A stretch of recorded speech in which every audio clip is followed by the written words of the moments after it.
Hello friends, welcome to my channel miss Mini. तो आज हम हेवनली आइडल के एपिसोड 7 की बात करेंगे। एपिसोड 7 की शुरुआत में एक चर्च में एक आदमी को दिखाते हैं जो गॉड से कहता है कि वह उसे छोड़कर वहां से जा रहा है जहां कि उसका दिल उसे ले जाए।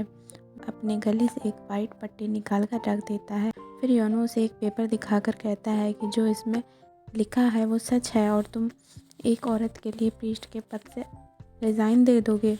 जिस पर दूसरा कहता है कि उसकी जगह यहाँ नहीं, उसके लवर के साथ है। योनवू उसे रोकता है और वहीं पर डायरेक्टर सीन को कट कर देता है और योनवू उसे ज़्यादा हाइप ना होकर रिलैक्स होने को कहता है क्योंकि उसे जो कैरेक्टर मिला है उसमें इमोशंस की कमी है और उसका अग्रेसिव रिएक्शन कैरेक्टर को सूट नहीं कर रहा है और उसे थोड़ा आराम करने के लिए कहता है जो वो मान लेता है। फिर योनवू एक पार्क में बैठा होता है जहाँ पर गामजा यानी ग्रिम रीपर आता है और पूछता है कि क्या हुआ। तो योनवू उससे कहता है तुम अचानक से आकर मुझे डरा क्यों देते हो। फिर बोलता है कि ड्रामा का क्या नाम था।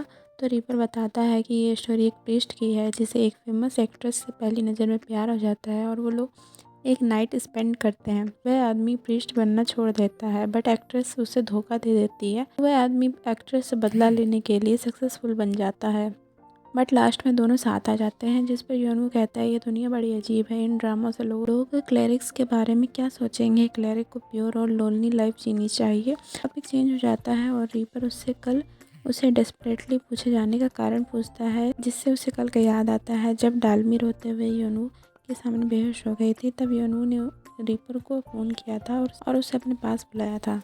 रीपर उससे पूछता है कि क्या तुमने मिस किम को घर ले जाने के लिए मुझे फ़ोन किया था, क्या तुम दोनों के बीच में कुछ चल रहा है, क्या तुम फिर किसी ह्यूमन की लाइफ में इंटरफेयर कर रहे हो।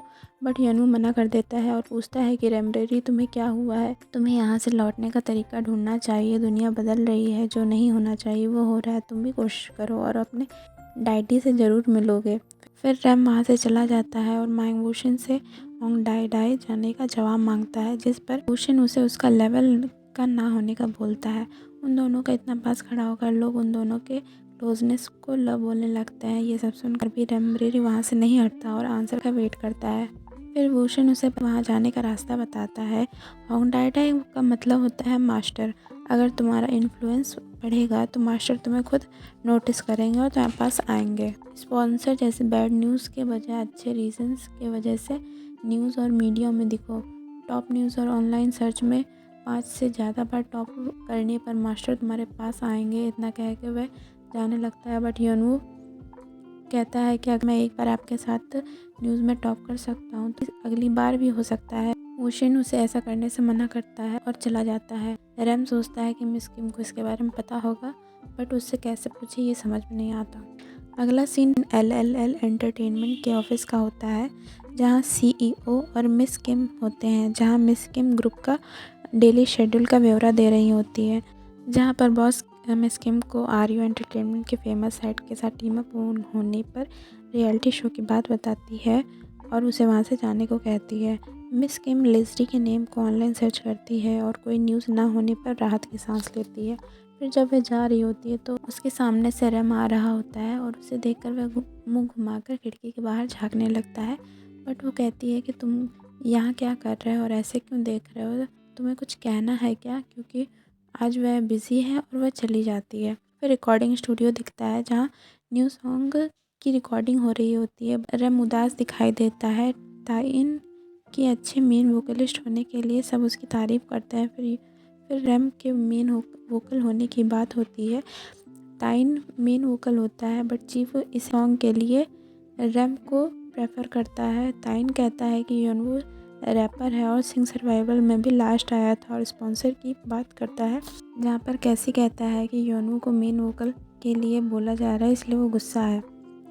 ताइन उससे मेन पार्ट गाने के बारे में पूछता है तो योनवू कहता है कि अगर तुम कहोगे तभी मैं करूँगा। तो ताइन उसे उसके ड्रामा शूट की बात याद दिलाता है और बाहर चला जाता है। उसके साथी उसे मनाने जाते हैं, तब तक योनवू भी बाहर चला जाता है। ताइन उसे अब तक के सारे किस्से याद दिला देता है और अब उसके मेन वोकलिस्ट के प्लेस भी चुराने का आरोप लगाता है। उसे योनवू की लेजी लाइफ जीने को कहता है जो केवल एक्टर प्रोफाइल का था और प्रैक्टिस रेगुलर नहीं करता था। और ताइन अपने वाइल्ड एनिमल ग्रुप के लिए every week promotion song other idol के लिए डेमो सिंगर और बैकग्राउंड वोकलिस्ट का काम करने का गिनाता है ताकि लोग उस ग्रुप को नोटिस करें, और योनवू को कुछ ना करने के लिए एक्यूज़ करता है और उसे यहाँ से जाने के लिए कहता है और खुद भी चला जाता है।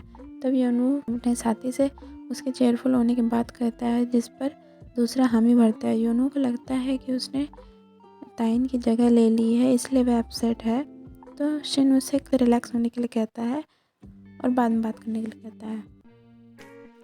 फिर एलएल के ऑफिस को दिखाते हैं, जहाँ पर कुछ रोमांटिक जॉनर के ड्रामा के स्क्रिप्ट आते हैं, जिन्हें पढ़कर बॉस 4 साल पहले के अपने पास्ट को सोचने लगती है, जहाँ वो शिनवू के घर के बाहर कुछ ज़रूरी बात करने के लिए आई हुई होती है और उससे पूछती है उसने उसके बच्चों यानी वाइल्ड एनिमल के मेंबर्स को इतनी हार्शली क्यों ट्रीट किया। वो मेंबर्स को सपोर्ट और सक्सेसफुल बनाने के लिए इतनी मेहनत कर रही है, जहाँ पर वो कहता है कि वो भी उनके भले के लिए ही ऐसा कर रहा है और बॉयज़ के डेब्यूट के लिए उन्हें इनफ नहीं बताता है और योनवू को टैलेंटलेस और र्यूड बताता है। बॉस को गिव अप करने के लिए कहता है, जहाँ पर वो गुस्सा हो जाती है और उस पर भरोसा ना होने की बात करती है। ब्रेकअप की बात भी कहती है, जहाँ पर वो मान जाता है। फ्लैशबैक एंड हो जाता है। वो एक नई मीटिंग में जा रही होती है, जहाँ पर शिनवू भी दिख जाता है।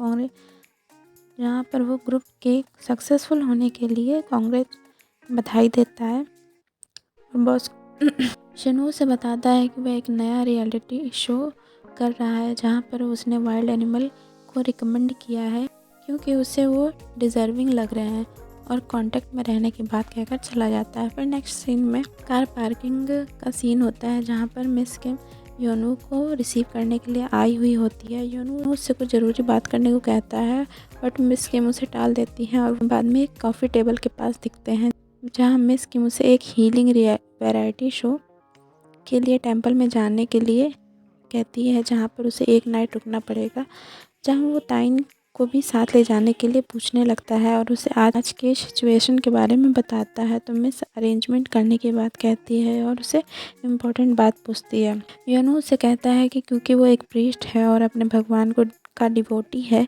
इसलिए वह उसका लव एक्सेप्ट नहीं कर सकता, वो कभी भी साथ नहीं हो सकते। मिस किम बोलती है कि उसे पता है और तुम ऐसा क्यों कह रहे हो। तो योनवू उसे कल का इंसिडेंट याद दिलाता है, जहाँ पर मिस किम इमोशनल हो गई थी और कहता है कि यह सब नॉर्मल है, फीलिंग्स होना भी नॉर्मल है, बट अब मिस किम को प्यार का दी एंड कर देना चाहिए। बट मिस किम उससे कहती है कि उसके मन में रैम के लिए कोई रोमांटिक फीलिंग नहीं है, उसे कौन सा सपना आया है जो ऐसा सोच रहा है। तो रैम कहता है कि वो उसकी दुनिया में होने की बात कह रही थी और बिना किसी के मन में फीलिंग्स ना होने पर भी ऐसा कौन कहेगा। जहाँ पर मिस किम कहती है कि यह उसकी एक विशफुल थिंकिंग है और उसका मतलब यह नहीं है कि उसके मन में उसके लिए कोई फीलिंग हो, और इसमें गर्लफ्रेंड बनने के लिए भी नहीं बोला। यह सुनकर रैम शॉक्ड हो जाता है और उसे उसके निर्दयी होने की बात कहकर मिस किम से उसकी एज पूछता है, जो 29 बताती है। जहाँ पर रैम गुस्सा होकर उससे कहता है कि उसकी वजह से वो मिसअंडरस्टूड और कंफ्यूज्ड हो गया था। मिस किम उसके कंफ्यूज होकर खुद पर चिल्लाए जाने को नहीं समझ पाती। रैम कहता है कि उसे गुस्सा नहीं आ रहा और उसे यह भी नहीं पता कि उससे गुस्सा क्यों आ रहा है और पर्सनल फीलिंग पर ऐसा नहीं रिएक्ट करना चाहिए। ये शब्द उसके हैं। वो ग्लैड है कि मिस किम को उसके लिए कोई फीलिंग भी नहीं है। मिस किम भी चिल्लाकर कह देती हैं कि उसके मन में रैम के लिए कोई फीलिंग नहीं है, बल्कि योनवू के लिए है। अगर वो नहीं होता तो तुम भी नहीं होते। यहाँ पर रैम उससे गुस्सा हो जाता है और कहता है कि तुम्हारे लिए योनवू ही है, और अगर वो होंगडाईडाई जल्दी चला जाएगा योनवू भी यहाँ आ जाएगा, और गुस्सा होकर कैफ़े से बाहर चला जाता है। Wait for the next part. Thanks for watching.